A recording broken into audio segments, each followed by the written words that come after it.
나는 평생을 가족이라는 이름에 속아 살았습니다. 남편은 새벽같이 일 나가고 밤늦게 술에 절어 돌아왔지요. 내가 집안일을 도맡아도 그 누구도 수고한다 말해주지 않았습니다. 어머니는 가족이잖아요. 당연히 해야죠. 늘 그렇게 말하던 며느리의 목소리가 아직도 귓가에 남아 있습니다. 나는 그 말을 곱씹으며 스스로에게 물었습니다. 정말 나는 가족일까? 정말로 그들의 가족일까? 천천히 조금씩 깨달았습니다. 아니더라고요. 나는 가족이 아니라 평생 무급 가정부였습니다.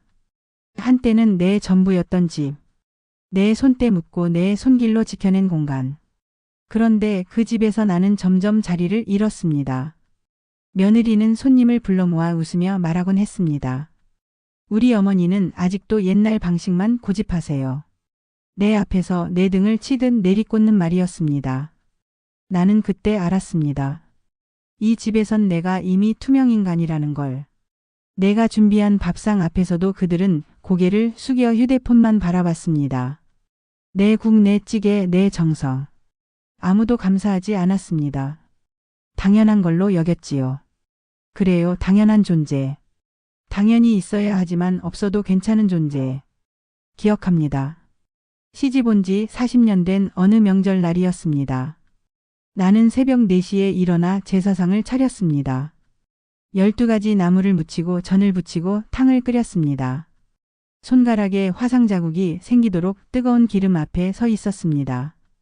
오전 8시쯤 되자 아들 내외가 일어났습니다. 어머니 벌써 다 하셨어요? 며느리가 하품을 하며 물었습니다. 네, 다 됐어. 이제 씻고 나오렴. 내가 대답했습니다. 에이, 깨워주시지. 제가 도와드렸는데. 며느리는 그렇게 말하며 욕실로 들어갔습니다. 도와준다는 말을 한 번도 들어본 적이 없는데 말입니다.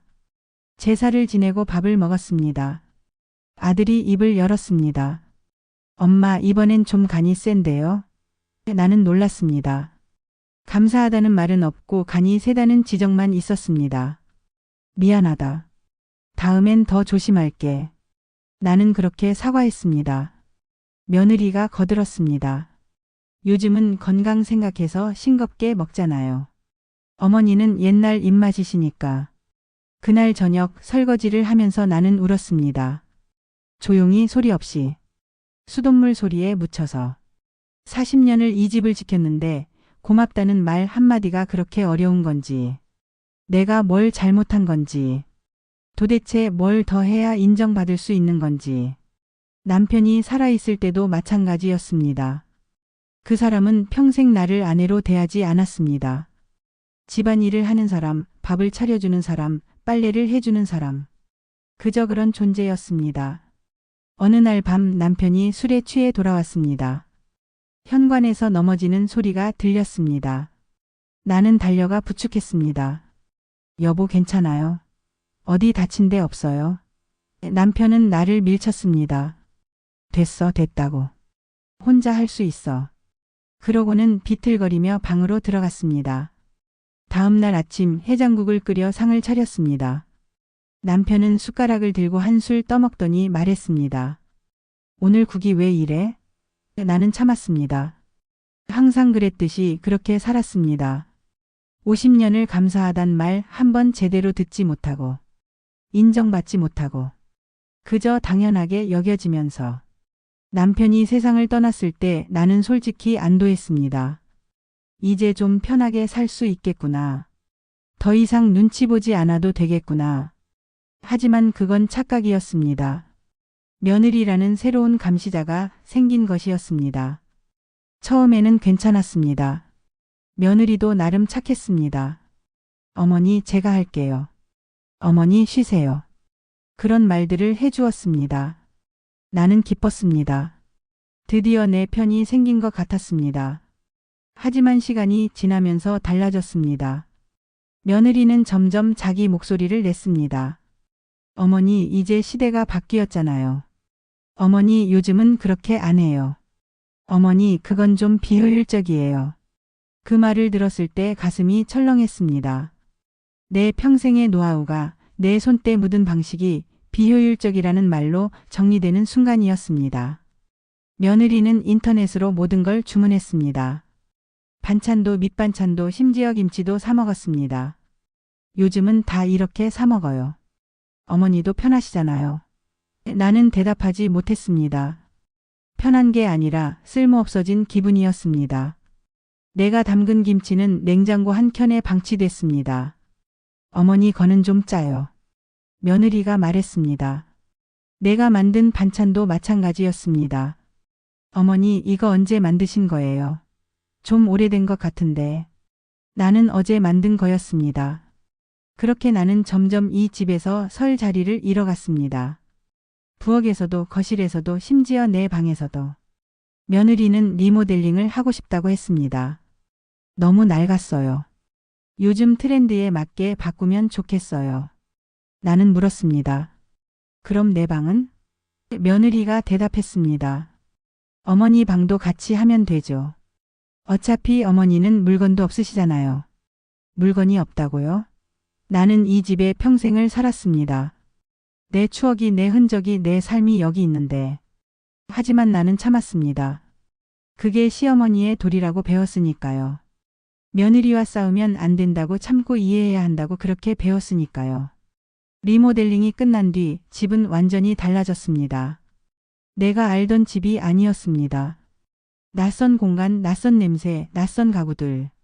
나는 이 집에서 길을 잃었습니다. 며느리는 친구들을 불러 자랑했습니다.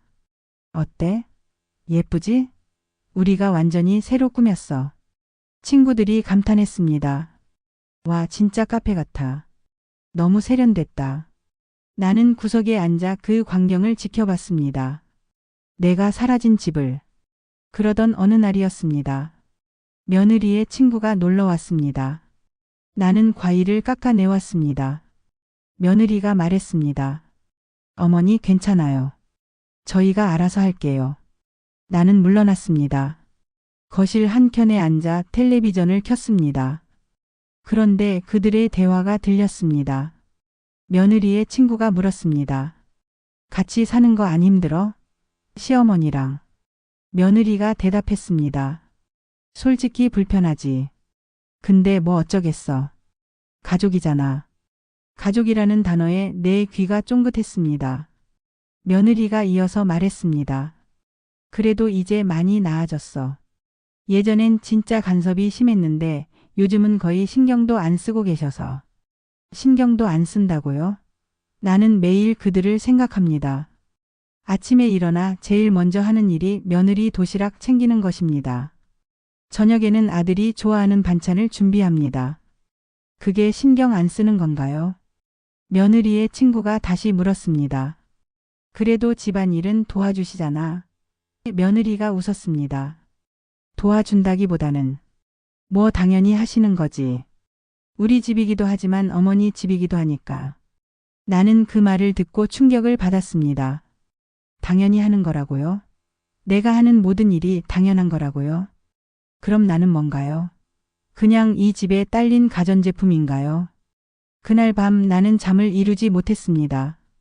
며느리의 말이 계속 맴돌았습니다. 당연히 하는 거. 당연한 존재. 나는 언제부터 당연한 존재가 됐을까요? 언제부터 감사할 필요 없는 존재가 됐을까요? 다음 날 아침 밥상을 차리며 결심했습니다. 오늘은 물어보자고. 내가 정말 이 가족의 일원인지. 아침을 먹으며 나는 입을 열었습니다. 민지야. 며느리가 고개를 들었습니다. 네, 어머니. 나는 이 집에서 어떤 존재니? 며느리가 당황한 표정을 지었습니다. 무슨 말씀이세요? 내가 묻는 건 말이야, 나를 가족으로 생각하는지 궁금해서. 며느리가 포크를 내려놓았습니다. 어머니 갑자기 왜 그러세요? 당연히 가족이시죠. 나는 물러서지 않았습니다. 그럼 가족으로서 나를 어떻게 대하는 건데? 분위기가 차갑게 식었습니다. 아들이 개입했습니다.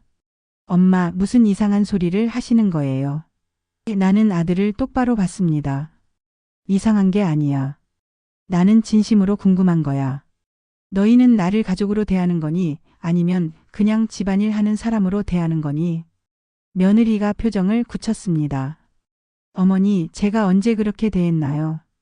나는 차분히 대답했습니다. 너는 내가 하는 모든 일을 당연하게 여기더라.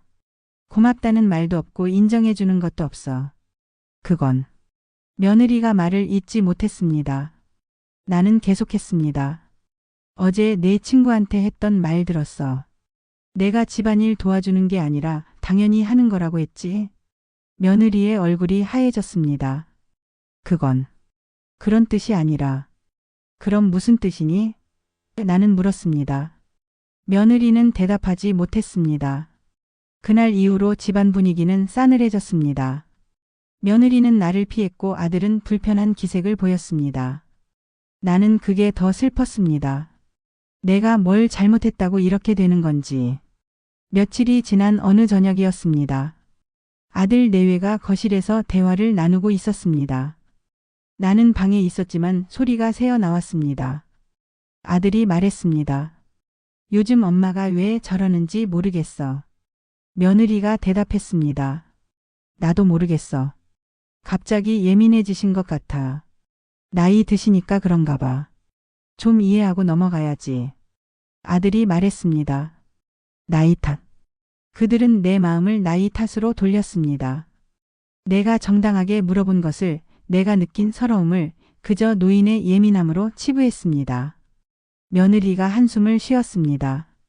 솔직히 좀 부담스러워. 매번 눈치를 봐야 하잖아. 그러게. 엄마가 원래는 안 그러셨는데. 아들이 동조했습니다. 내가 원래 안 그랬다고요? 나는 원래부터 이랬습니다. 단지 참았을 뿐입니다. 숨겼을 뿐입니다. 내 감정을 억눌렀을 뿐입니다. 며느리가 다시 말했습니다. 사실은 말이야.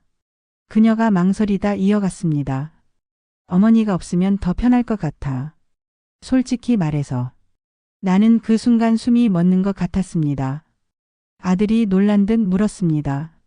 무슨 소리야? 미안해. 나쁜 말인 거 알아. 근데 진짜 그래. 우리끼리만 살면 훨씬 자유롭고 편할 것 같아. 아들이 한참을 침묵하다 말했습니다. 그래도 엄마인데. 나도 알아. 근데 솔직한 마음이 그래.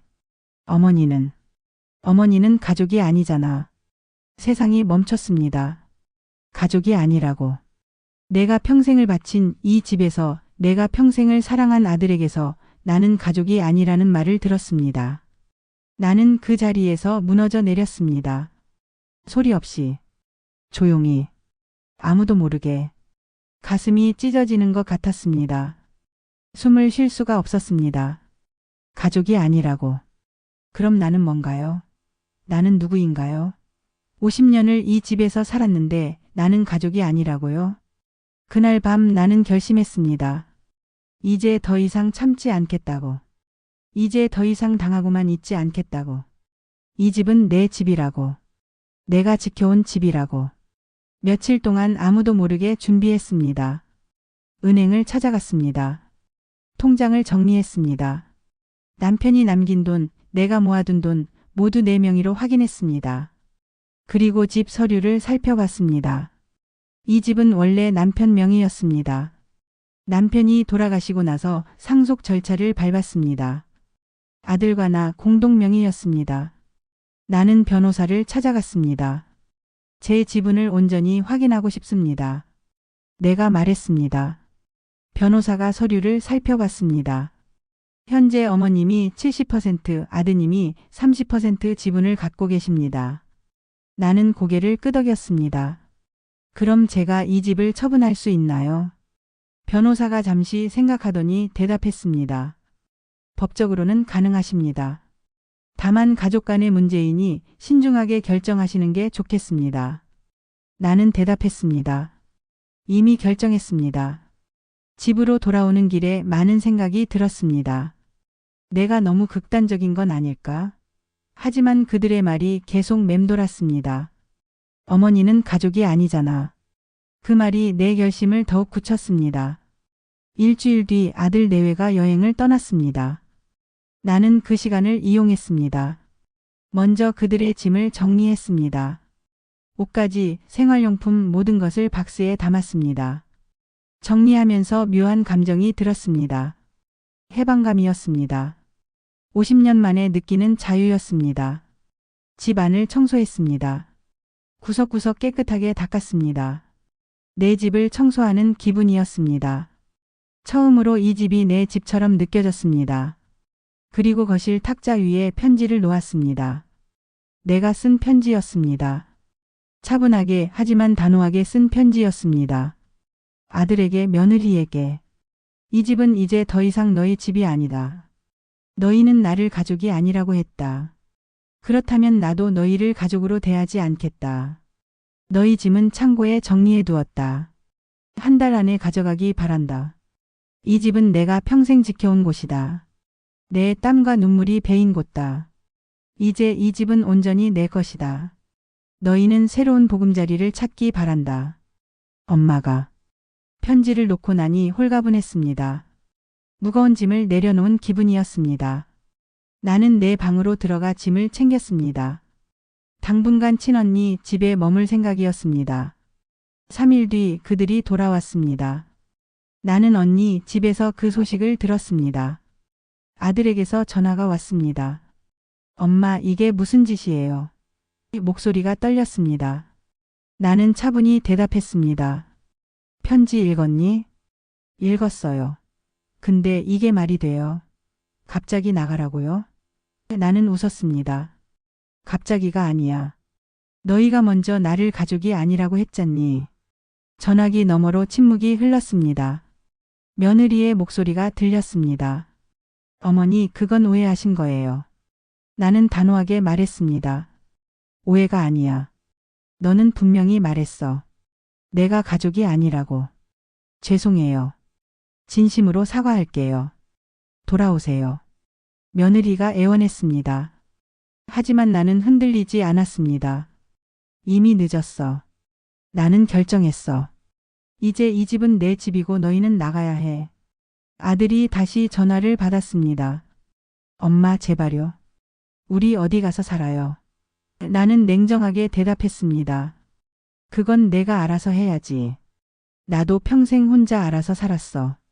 엄마가 너무하시는 거 아니에요? 이게 부모가 할 짓입니까? 아들의 목소리에 분노가 섞였습니다. 나는 그제야 목소리를 높였습니다. 부모가 할 짓? 그럼 자식이 할 짓은 뭐니? 엄마를 가족 아니라고 하는 게 자식이 할 짓이니? 아들이 말을 잇지 못했습니다. 나는 평생 참았어. 평생 너희를 위해 살았어. 근데 너희는 나를 뭘로 봤니? 가정부? 아뇨. 그냥 집안일 하는 사람. 엄마. 아들의 목소리가 작아졌습니다. 이제 됐어. 나는 더 이상 너희 엄마 노릇 안 할 거야. 너희도 나를 가족으로 안 본다며? 그럼 나도 마찬가지야. 전화를 끊었습니다. 손이 떨렸습니다. 후회는 없었습니다. 언니가 옆에서 내 손을 잡았습니다. 잘했어. 잘한 거야. 나는 언니의 손을 꼭 쥐었습니다. 며칠이 지났습니다. 아들에게서 몇 번 더 전화가 왔습니다. 처음에는 화가 나 있었습니다. 엄마, 이건 정말 아니에요. 법적으로 문제 삼을 거예요. 나는 웃었습니다. 그래, 해봐. 이 집은 법적으로 내 거야. 내 지분이 70%고 나는 이 집의 주인이야. 며느리도 전화를 했습니다. 어머니, 우리 애기 좀 해요. 이렇게 끝낼 수는 없잖아요. 나는 차분히 대답했습니다. 이미 끝났어. 너희가 끝낸 거야. 제가 진심으로 반성하고 있어요. 돌이킬 수 있어요. 며느리가 울먹였습니다. 하지만 나는 마음이 움직이지 않았습니다. 반성은 진작에 했어야지. 나를 가족이 아니라고 말하기 전에. 일주일이 지나자 아들의 태도가 바뀌었습니다. 이번엔 사과하는 목소리였습니다. 엄마, 제가 잘못했어요. 정말 죄송해요. 엄마 마음 몰라줘서 미안해요. 나는 잠시 흔들렸습니다. 내 아들의 사과를. 평생 기다렸던 그 말을. 하지만 이내 정신을 차렸습니다. 내 사과는 받을게. 근데 용서는 못해. 나는 이미 결정했어. 엄마, 제발요. 저희 갈 데가 없어요. 아들이 애원했습니다. 너희 둘 다 벌이가 있잖니. 충분히 살 수 있어. 나는 평생 누구 도움도 없이 살았어.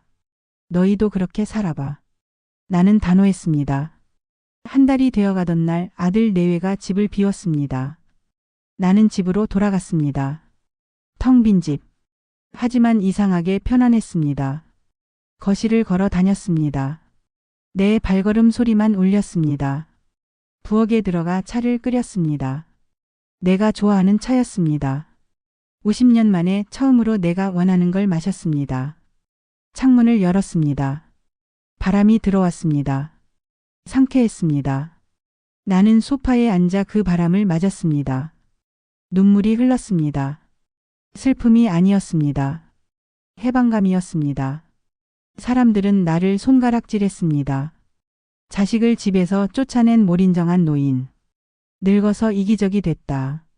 불효자식을 만든 게 본인 잘못이다. 온갖 말들을 들었습니다. 하지만 나는 개의치 않았습니다.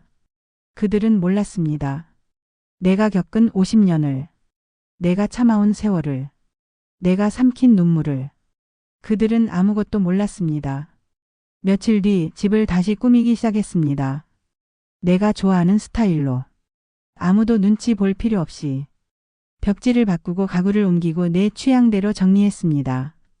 화분을 샀습니다. 예쁜 꽃들을 키우기 시작했습니다. 거실 창가에 놓았습니다. 햇살을 받으며 자라는 꽃을 보니 마음이 평화로웠습니다. 책을 읽기 시작했습니다. 평생 읽고 싶었던 책들을. 아무도 방해하지 않았습니다. 나만의 시간이었습니다. 나만의 공간이었습니다. 가끔 아들 생각이 났습니다. 어렸을 때 모습이. 내 품에 안겨 자던 모습이. 하지만 그건 이미 먼 옛날의 일이었습니다. 그 아이는 자라서 나를 가족이 아니라고 말하는 어른이 됐습니다. 슬펐지만 받아들였습니다. 사람은 변합니다. 나는 더 이상 그들에게 집착하지 않기로 했습니다. 석 달쯤 지났을까요? 아들에게서 문자가 왔습니다. 엄마께. 그동안 어떻게 지내셨는지 궁금합니다. 저는 지금 작은 오피스텔에서 살고 있습니다. 불편하지만 살만합니다. 엄마께 하고 싶은 말이 있습니다. 엄마가 하신 일을 이제야 조금 이해할 것 같습니다. 저희가 엄마를 얼마나 당연하게 여겼는지, 얼마나 함부로 대했는지 이제야 깨달았습니다. 제가 직접 빨래를 하고 청소를 하고 밥을 해먹으면서 알았습니다. 엄마가 얼마나 많은 일을 하셨는지, 얼마나 힘드셨을지. 진심으로 죄송합니다. 용서를 바라는 건 아닙니다. 그럴 자격이 없다는 것도 압니다. 다만 엄마가 행복하셨으면 좋겠습니다. 평생 우리를 위해 사셨으니 이제는 엄마를 위해 사시길 바랍니다. 건강하세요. 문자를 읽고 눈물이 났습니다. 하지만 마음은 변하지 않았습니다. 아들이 깨달은 건 다행이었습니다. 하지만 그것만으로는 부족했습니다. 내 상처는 너무 깊었습니다. 나는 답장을 쓰지 않았습니다. 6개월이 지났습니다. 나는 새로운 일상에 익숙해졌습니다. 동네 문화센터에 등록했습니다. 수채화 강좌를 듣습니다. 평생 하고 싶었던 일이었습니다. 붓을 들고 그림을 그립니다. 새로운 친구들도 생겼습니다. 그렇게 또 1년이 지났습니다. 50년 만에 처음으로 내 인생을 삽니다. 주름진 얼굴이 보입니다. 하지만 그 눈빛은 젊었습니다.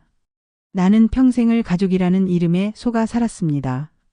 하지만 이제는 압니다. 진짜 가족은 서로를 존중하는 거라는 걸. 서로를 당연하게 여기지 않는 거라는 걸. 서로에게 감사할 줄 아는 거라는 걸. 나는 더 이상 무급 가정부가 아닙니다. 내 집에서 내 방식대로 내 시간을 살아가는 사람입니다. 그들이 나를 가족이 아니라고 했을 때 나는 무너졌습니다. 하지만 그 무너짐 속에서 나를 다시 세웠습니다. 더 단단하게, 더 강하게. 이제 나는 압니다. 가족이란 이름은 특권이 아니라는 것을, 책임이라는 것을, 서로를 돌보고 존중해야 한다는 것을, 그것 없이는 그 어떤 관계도 의미가 없다는 것을. 마지막으로 한 가지만 더 말하고 싶습니다. 세상의 모든 시어머니들에게, 모든 엄마들에게, 모든 아내들에게 당신은 소중한 사람입니다. 당신도 존중받을 자격이 있습니다. 당신도 사랑받을 권리가 있습니다. 더 이상 당연하게 여겨지지 마세요. 당신의 가치를 알아보지 못하는 사람들에게 휘둘리지 마세요. 당신에게도 인생이 있습니다. 당신만의 삶이 있습니다. 나는 70이 되어서야 내 인생을 찾았습니다. 눈을 감습니다. 내일이 기대됩니다. 예측할 수 없는 내일. 가능성으로 가득한 내일. 그것이 바로 삶이니까요. 나는 평생을 가족이라는 이름에 속아 살았습니다. 하지만 이제는 자유입니다. 이제는 행복합니다. 그것으로 충분합니다.